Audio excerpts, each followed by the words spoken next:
viewers, and welcome to another episode of Talk the Torque with me, Desh Bechin. Joining me today in studio is Riaan Botma, the CEO of Otto Investments. Now, Riaan is also a huge supporter of our initiatives and is such a champion for women empowerment, and he's a catalyst for change in terms of women moving up the ranks, and he even have his own COO that is female. So I want to tell you a little bit more about Riaan.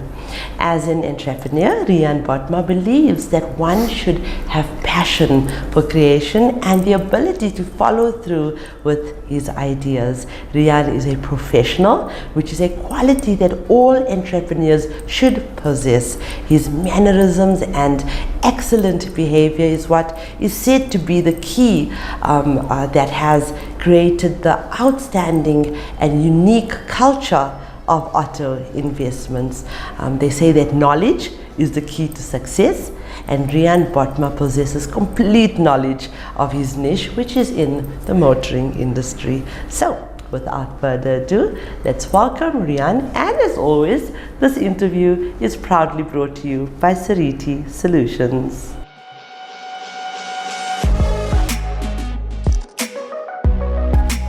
Hello, Riaan. Hello, Desh. Thank you so much for joining us. I know you're very busy.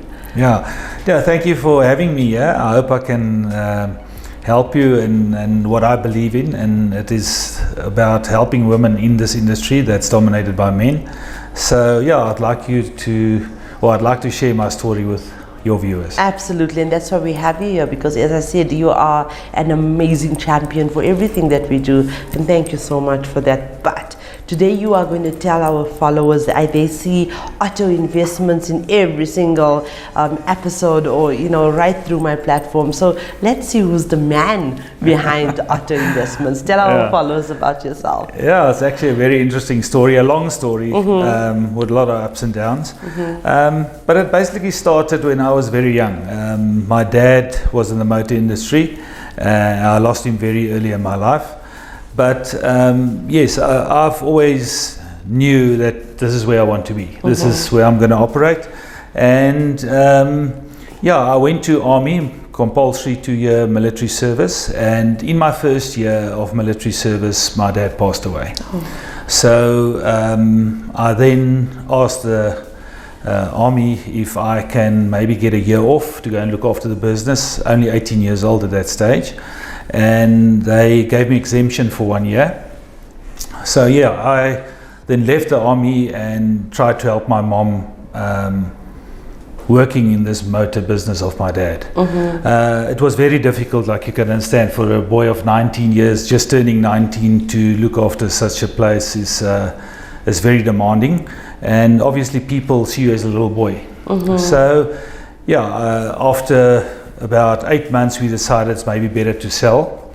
And what actually happened, we sold the business to somebody that never paid us. Wow. So we lost everything we basically inherited from my dad.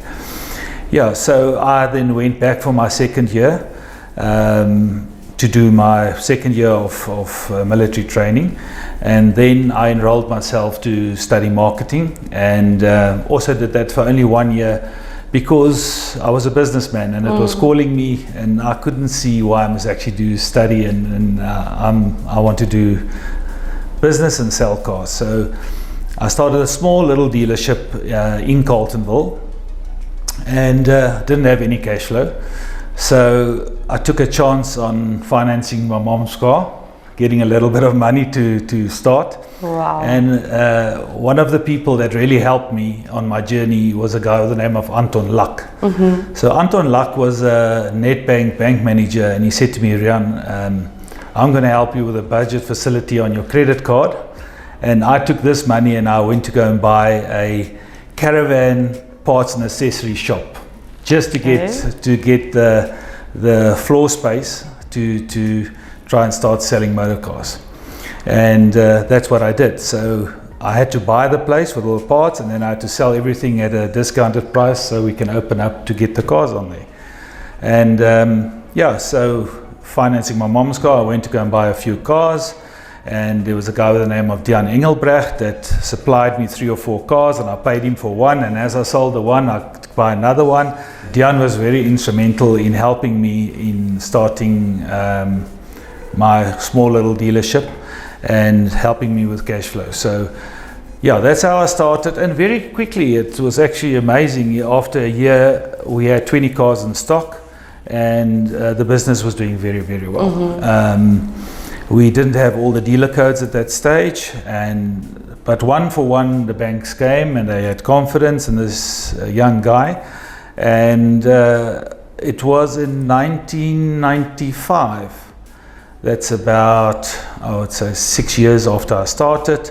There was a building going available in Carltonville, which is the BMW building, and I bought that, and I applied for the Opel Delta franchise, which was given to me at that young age. Wow. And I was very, very nervous, but once again it went very well. And then 3 years after that I got offered the Toyota dealership. So we bought the Toyota dealership, and also went very well. And then I sort of at a very young age wasn't sure of if this was what I really wanted to do, because I mean you're young, you had never had a young life, and I decided that in 1999 maybe to sell all these dealerships and have a new start. So Riaan, how did the idea of auto investments start? Where did that inspiration come from? Okay, so we've got to rewind back to 1985 now, because 1985, just after I left school, there was a guy with the name of Ian Cousins that had a company called Auto Investments. It was not a company, a CC. And I went to him and I said, Ian, please, I'm a youngster, but if you ever want to sell this CC, I want to buy it. So I love this name. Okay, now I sold all these Toyota and franchises and Delta franchises, and I had this CC still available. That is actually my dream. So I went to Vanderbijl Park, and there I started to build the first Auto Investments. Okay, so that was late 99, early 2000, I started building the first Auto Investments, and my good friend Pieter Strydom said to me, Riaan, I want this first Auto Investment. So I said, okay, I'm going to sell it to you, and I'm going to move to Pretoria. So then I moved from Vanderbijl Park to Pretoria, and I had there also a used car dealership called Centurion Select, and Centurion Select was a very good and well-known used car outlet. And in 2008 I made the biggest mistake of my life. I actually got involved in a property deal, and that basically cost me my whole empire, if I can call it that. Wow. So in 2008 I had to reset completely. And that was when we were going through that whole it was some type of economic recession. Yeah. So that was a mistake, and basically lost everything I had. Wow. My friend still had the Auto Investments in Vanderbijl Park. So in my mind, I actually had to make this mind shift. So let's now go for the Auto Investments thing, and that's what your dream always been. So let's do this. I then sold Centurion Select, or had to sell Centurion Select with the Suzuki franchise, of which we were the first in the country. And I sold that to a friend of mine, and then started Auto Investments, Centurion. Wow. So that was number 2. Okay. Yeah, okay. So very excited, ready to build a name, and also was doing very, very well. And then in 2017, after that's now 4 years, Pieter Strydom, that's got Auto Investments number 1, and we sat down one day at a braai, and we said, listen, so let's roll this out and start the franchise. Okay. And that is what we did. We started the franchise. He was number 1, and Auto Investments Centurion was number 2. And that's when we started negotiating with Emma to be an operations director of Auto Investments, and we're starting to we started to bring in all these new dealerships into auto investments. That's amazing. What an amazing story. Yeah. So let's talk a little bit about, you mentioned Emma as well. So auto investments is an extreme, I know all of the men at auto investment are very passionate about assisting women with the car buying process, and for them, no pun intended, but not be taken for a ride. You are also partners, like I said earlier, with the after sales and finance and informative segments on our show. We call it Talk Tips, but why are you so passionate about helping, guide and support women through this process? Yeah, we've notified very early on that, first of all, there's untapped market. So apart from liking to have women as our customers, because a woman's a loyal person. It's a man will go and shop. A woman, once you get a good experience, she's loyal. Yes. And she's loyal for life. So there's a market to be tapped in, and you've got a loyal customer. So that's what we decided to tap into, and how we did that. 53% of transactions are now by women. So that's correct. That's correct. So you're moving to the right side. Okay? Yeah. So what we did is we said to ourselves, we want to be 100% honest in this whole process. We want to identify exactly what her needs are and give her the right vehicle for the application. Yes. So you'll find a lot of people walking in there and they've got an idea of what they want to buy, but it's not exactly right for what she wants to. And then also to give her the right finance package to go with that purchase. Right. And that's basically what we decided, and we're focusing very hard on trying to stay to those 3 rules. Absolutely. And so last year we had 2 ladies from your group nominated for the awards. Congratulations. And I think we have more this year. So how do you feel about this movement, which is powered by MFC, a division of Nedbank, in terms of recognizing women? How do you feel about it? I think it's fantastic. I must be very honest. When we made this decision, we decided we want a woman as our operations director, and Emma came for the interview. I knew her from before, and she was involved in the banking industry.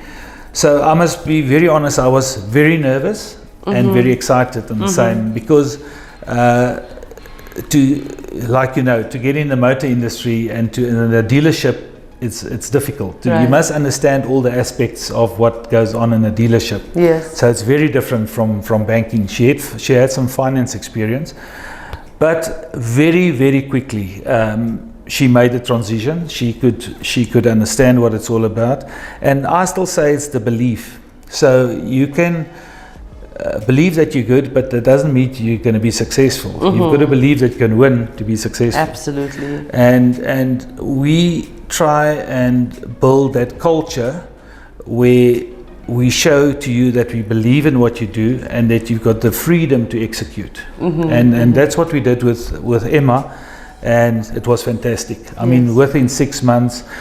And now she's so far that she's actually looking at maybe one day getting her own dealership. Oh, I love that. I love the sound of that. So that will be wonderful. So there's very few ladies. There's not a lot, but there is some in managing posts or positions. But I would love to see Emma in her own dealership one day. And same with Dion from Polokwane. The same thing. You could see being involved in the program, the belief started happening. And I think it's fantastic from Nedbank and MFC to get involved in women empowerment. Thank you so much for that. You are, as I said earlier on, a great champion and a catalyst for change. How can you advise other men to motivate women to be courageous and to have the tenacity and the resilience in facing discrimination, which is still prevalent in our industry? Yeah, I think it's a difficult one because there's a lot of women that actually make the step up to sales and sales executives and sales managers, but you seldom get them to excel to the DP stage and to owners, and that is because it's dominated by men, mostly.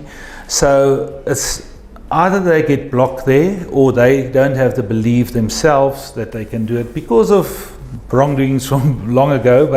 But I think still women, I've seen it, that they can do the step up and they can excel. And I think men must just take the chance and they won't be disappointed. Aww. So I've seen it, and we definitely, so basically if I can give them advice, take a chance. So even though it's still a very male-dominated industry, what would you like to say to young women that are passionate about motoring and want to be a part of our industry in order to make them feel confident and capable in joining Motoring South Africa? We obviously want to reach out to the young girls that might be watching this and saying to themselves, oh no, the motoring trade is for men. What would you like to say to them? Well, the motor industry is driven by passion. So it's passion. It's racing cars, and it's dealerships, and it's functions, and it's nice car and the smell. So it's all about passion. So if and I can see it more and more, women getting involved in motor racing, getting involved in commentating, doing talk programs about the motor industry, and it's a passion-driven industry. Right. So if I can say to women what they should do, they should be passionate about the industry and passionate about being there. Absolutely. And Riaan, talking about passion, about car racing, you do that, right? Tell us about, how did you get into it? I know you just won something on the tracks recently. Yeah, it was also a very long story. In 1985, Mazda had a thing called EGI cadets, and in 1985 I decided to try my luck at EGI. So they had this slogan that said, who's the guy in the EGI? And they gave Clive Rice and Garth LaRue and me and Ben Morganroot and Willie Hepburn each a Mazda EGI. So I tried my luck, but of course have got no idea how to set up, what to do. So it went reasonably well, and I actually doubted myself, and I decided, no, this is it's not going to work. And then I bought a Formula V, and then it's with my good friend Dan Orkia, and then we started racing, and it's like my drug. I can't. I'm so passionate about it, and then I basically went from there to Sports 2000, where I won the championship. And then to the bigger cars, the West Bank V8 touring cars, and now I'm racing endurance racing. So I actually left for about 10 years because I said to myself, my wife wasn't very happy with all this racing every weekend, and and then about 3 years ago I imported a car from France, and I'm back in racing and enjoying it thoroughly. Oh, that's amazing. So Riaan is a very successful businessman, obviously. You have 11 dealerships, eh? Yeah, we're 14 now. Wow! Yeah, two cherry dealerships that we just started now, so we're 14 now, yeah. Absolutely incredible. But Riaan must have a private life. Yeah. So who is Riaan at home?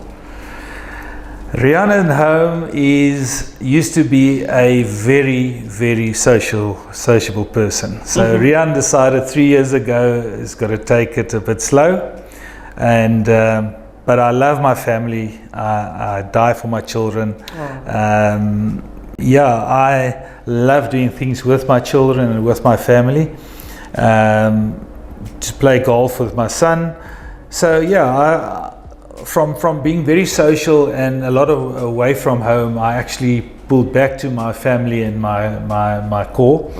And we just not only my family at home, but my broader family is very important to me, and I think for my children as well. That's what we like doing, socialing with family. That's amazing. Well, Riaan, I just want to say thank you from the bottom of my heart for everything you do for us at Talk the Torque Studios, as well as our movement, our women empowerment and our non-profit movements.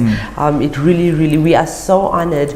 We are so proud to be associated with groups like you and Hatfield, such incredible, it's smaller groups, but we feel the passion, and it comes from you, it comes from leadership, it filters through everybody, and every one of your staff members, and now I know why they are the way they are. So thank you so much for joining me. Thank you for sharing some of your time with our viewers as well, and I know that this is going to be an amazing project and relationship that we can carry forward.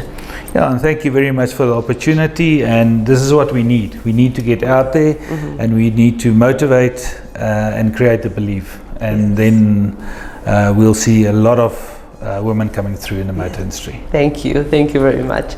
Okay, and thank you viewers for watching, commenting and sharing our interviews and content. Our non-profit companies, the Motoring Woman of the Year Awards, powered by MFC and Evo by Nedbank, as well as the Talk the Torque Studios, powered by Sariti Solutions, are aimed at recognizing women that are making an awe-inspiring difference and contributing to our trade. We are not just relating stories of struggle and success, we are changing lives. Together, we are providing a platform to empower and uplift the women of our trade, and this is also a place where we can share our experiences as well as educate the future generations to explore the endless and exciting career opportunities in motoring South Africa. Please subscribe to our YouTube channel, Talk the Talk, and kindly get your friends and colleagues and family to follow us on all our social media platforms. Viewers, I want to mention Evo by Nedbank. So let's take the unwanted stress and complications out of purchasing your next vehicle. Please visit www.auto.evo.africa. We have thousands of vehicles on sale for you to choose from. We only advertise on behalf of reliable and trustworthy MFC accredited dealerships. This newly introduced car listing portal is absolutely amazing. It's user friendly and can assist you from start to finish with your car buying process. All details are displayed on the screen, and there's a link in the caption of this video. And I must add, you're soon going to find lots of car reviews and maintenance tips and some of Auto Investment sponsored tips on this platform as well, so please look out for it. Ladies, choosing to work hard is the key to being successful. What is the difference between a gift and a skill? Does being talented at something require effort on your part? The answer to those questions: when you have a gift and then you work hard, you're really going to leverage that gift. When you do that well, it will lead to your success. The world is filled with people who have never properly put in the effort, or probably put in the effort, or don't have the means to take full advantage of their gifts. And this, or on that note, I would like to remind you that the question isn't who's going to let me. It should always be who's going to stop me.